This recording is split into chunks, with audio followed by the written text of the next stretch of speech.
Quer conduzir a roça de forma técnica e profissional? O link está na descrição e é um puta de um material que vai te ajudar muito aí a conduzir de forma profissional a sua lavoura. Lázaro Santos. Amigo, me dá uma informação de qual variedade é mais resistente a trips que você tem conhecimento. Hoje eu já respondi uma pergunta aí muito parecida, né? Me perguntou com relação à resistência à virose.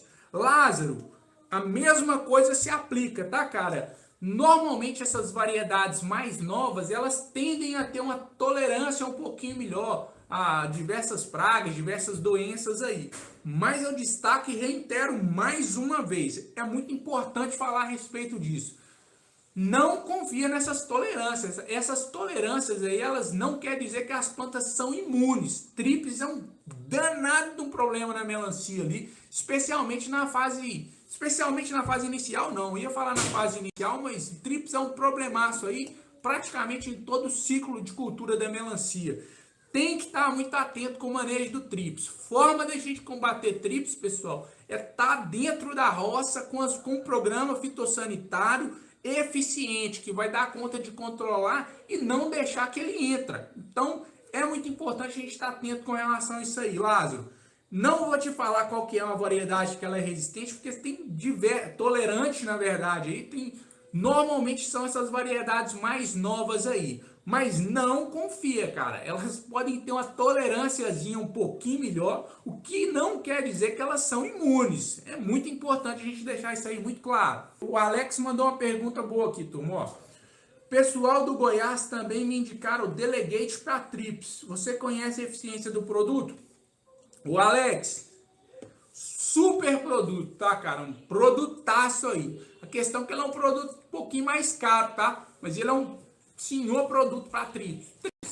Para o Delegate de Carzol, Politrin, tá? O Politrin tem algumas especificidades aí, mas são produtos muito bons para controle de trips, sim.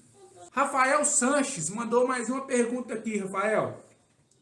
Sobre fertirrigação, qual a porcentagem você dilui na água ou nós temos que seguir o que manda no guia do adubo? Cara, não sei se eu entendi bem a sua pergunta, não. Vou falar aqui como que eu conduzo aqui, tá, ô Rafael?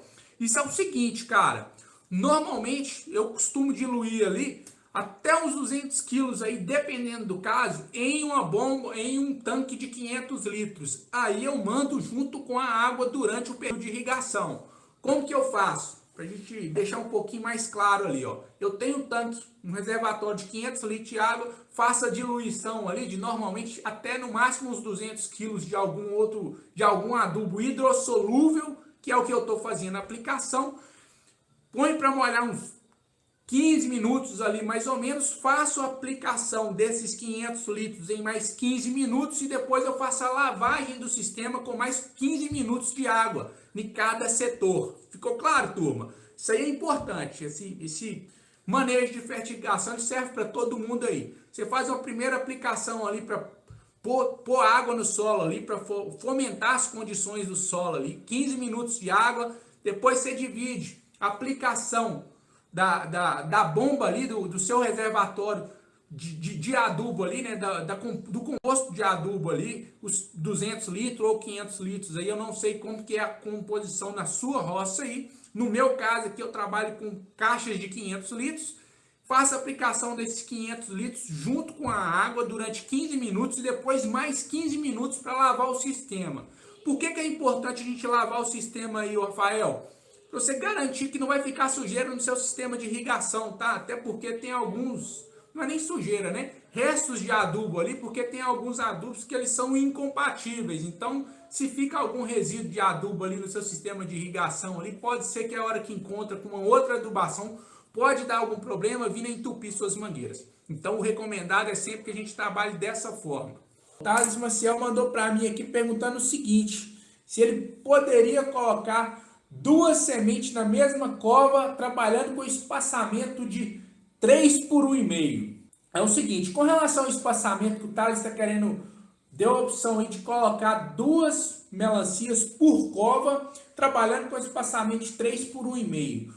Vamos entender o contexto, pessoal. Esse assunto da gente colocar 2 sementes por cova, ele é muito parecido com o manejo de poda. A gente tem que entender o contexto que essa técnica era utilizada e por que que hoje a gente não utiliza mais fazer esse tipo de operação. A primeira coisa, ela está associada aí à evolução do material genético que a gente tem.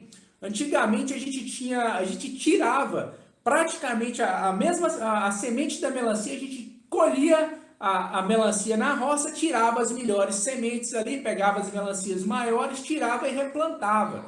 Então a gente tinha uma série de problemas com relação à genética por causa disso aí. Você vai perdendo muito em padronização, em função da gente estar fazendo essa retirada da semente da própria roça ali, replantando novamente. Então a gente ia perdendo algumas características de padronização, que uma delas é com relação à própria germinação. A taxa de germinação é uma das características mais importantes que a gente vai ter aí com relação às características de uma semente de qualidade. Então, essas sementes que a gente compra de qualidade hoje, elas têm essa taxa de germinação muito alta. Então, não faz sentido a gente fazer esse tipo de operação por isso, tá, Thales? Esse, pelo menos, é o meu ponto de vista. Tem produtores que optam por fazer essa atividade também. Mas, no meu ponto de vista, você acaba pondo aquela planta para competir ali, uma com a outra, em um espaço muito pequeno. Então, não faz sentido. Se você quer trabalhar com uma quantidade adensada dessa aí, você trabalha pelo menos com 3 por 75 e coloca uma semente em cada cova. Porque aí você acaba aumentando o espaço ali e reduzindo em tese a competição entre as plantas. Mas destaco mais uma vez, não faz sentido essa operação mais em função da alta taxa de germinação que a gente tem nas sementes que a gente está comprando no mercado hoje aí. Obviamente sementes de alta qualidade, tá, pessoal? Estou falando de semente F1, semente híbrida, que são essas sementes que a gente utiliza de verdade nos plantios comerciais. Não estou falando de F2, estou falando de semente de alta produtividade, semente comercial. Estou falando de uma Manchester, estou falando de própria Top Gun, que é uma variedade antiga aí, mas é uma excelente variedade. Para não falar que eu estou falando só da Syngenta aqui, tem a 21 da BASF, que é uma senhora melancia. A gente tem a Colt, que é uma ótima variedade também. Então tem diversas no mercado aí, todas com alta taxa de germinação. E destaco, essas sementes são todas são caras, justamente em função dessas características de padronização, de germinação, de produtividade. Daí é muito importante a gente deixar claro isso aí. Não faz sentido a gente colocar duas sementes ali na mesma cova, porque elas vão competir entre si aí, tá bom? A Larissa fez uma pergunta aqui a respeito do manejo da abóbora e da melancia. Larissa, as duas são cucurbitáceas, né? São espécies primas ali. E de fato, o manejo da abóbora ele é bem parecido com o manejo da abóbora, da melancia, sim, embora tenha algumas peculiaridades aí, algumas diferenças. Quando a gente está falando, por exemplo, de uma abóbora japonesa, a gente tem a questão aí da própria polinização, que ela é diferente da polinização da melancia. A gente pode trabalhar com a polinização artificial, né? Que é aquela que você vai com o hormônio aplicando flor por flor, ou você pode também colocar uma outra variedade de abóbora que é justamente para fazer o cruzamento da abóbora japonesa, tá? Depois a gente pode até refinar, se quiser, aí a gente bate um papo estratificando um pouquinho melhor a respeito desses dois tipos de manejo na verdade. Mas de fato eles são bem parecidos sim. Com um destaque também que a abóbora normalmente ela é um pouco menos restritiva com relação ao manejo fitossanitário também. Ela é uma variedade que ela é mais rústica, então a gente acaba gastando um pouquinho menos, tanto com defensivo como com nutrição também, tá? Via de regra, a gente acaba tendo um custo menor para tocar 1 hectare de abóbora do que para tocar 1 hectare de melancia. Mas o manejo é bem parecido sim, tá bom? Matheus, posso usar gesso no lugar do calcário? Joaci de Catitu, na Bahia. Eita, bacana. Pergunta boa, tá, Joaci? Não sei se você está participando da live aí, não.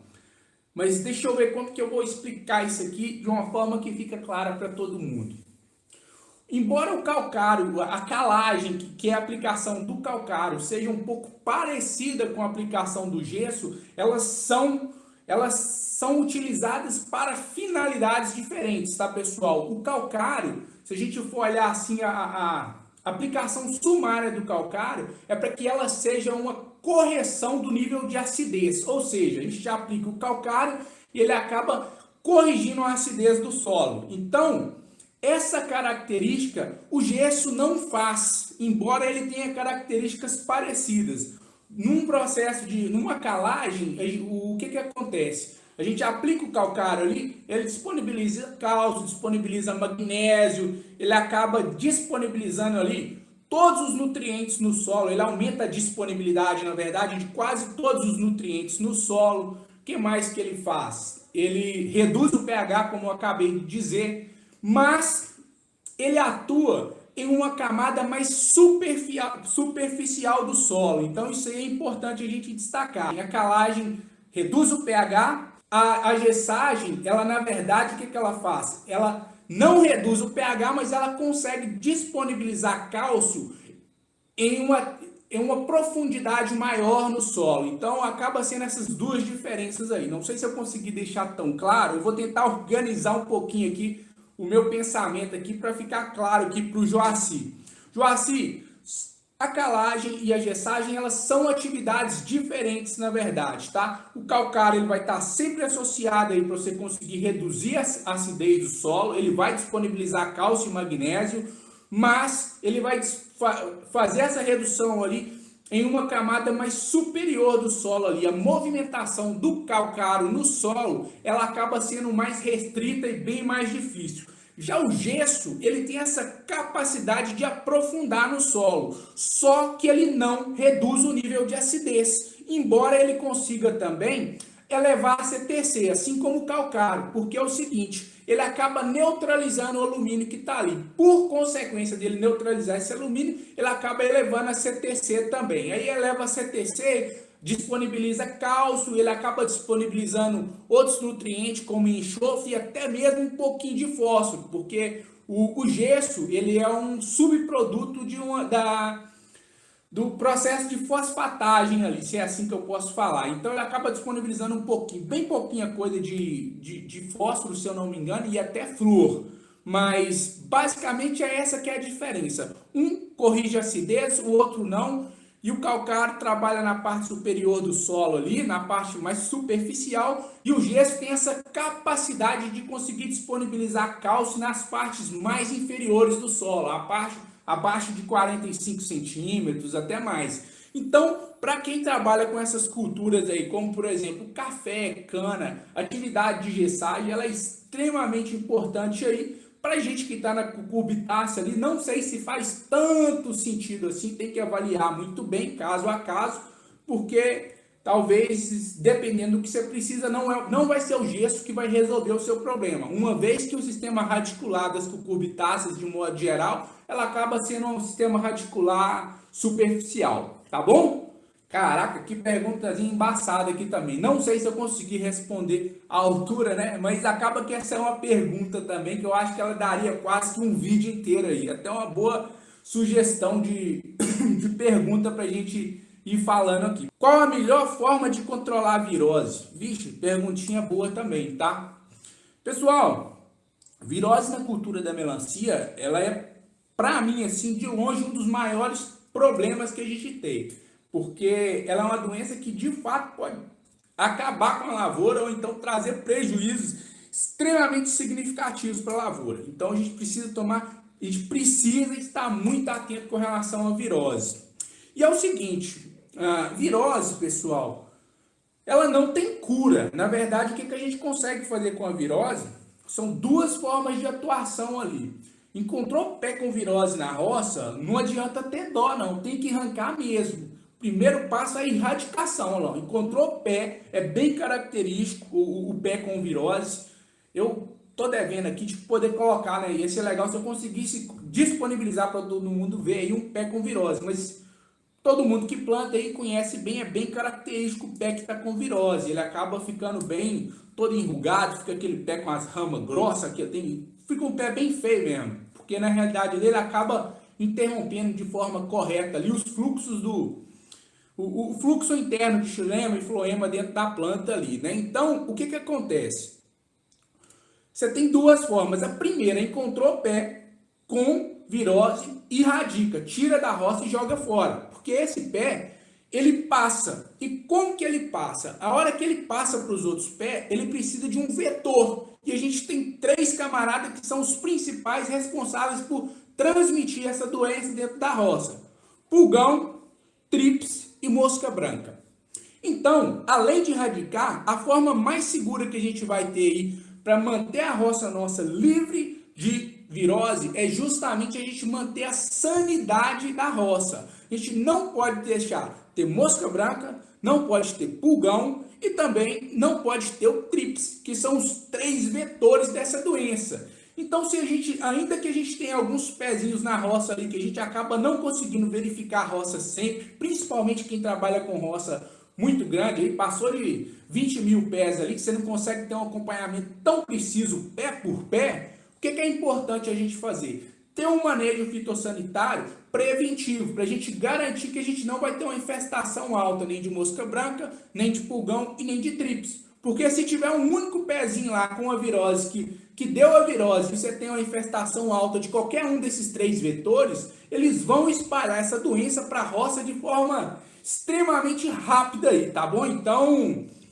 esse aqui é o detalhe, esse aqui é o ponto de atenção que a gente tem que estar muito atento. Então, temos 2 formas aí. A primeira, erradicar os pés que a gente encontrou contaminados com a doença, com a virose. Tem que erradicar mesmo, não precisa de ter dó de arrancar esses pés. E a segunda estratégia é justamente manter um programa fitossanitário aí bem ajustado, bem afinado, para a gente conseguir, de fato, não deixar que esses vetores disseminem a doença na roça aí, tá bom? Acho que ficou bom para todo mundo aí, né? Roça não é brincadeira, tem que ser levado a sério. Para quem está procurando conduzir roça em nível profissional na cultura da melancia, tem o nosso curso aí. Lá não tem nada de antena de barata com perna de grilo não, hein? Já tô avisando, o negócio nosso aqui é sério e é profissional. Larga essa turma aí da antena de grilo, perna de barata, sei lá que diabo que é isso, e vamos conduzir o negócio de forma séria. Tamo à disposição aí. Quer conduzir a roça de forma técnica e profissional? Entra lá, o link tá na descrição, é um puta de um material que vai te ajudar muito aí a conduzir de forma profissional a sua lavoura.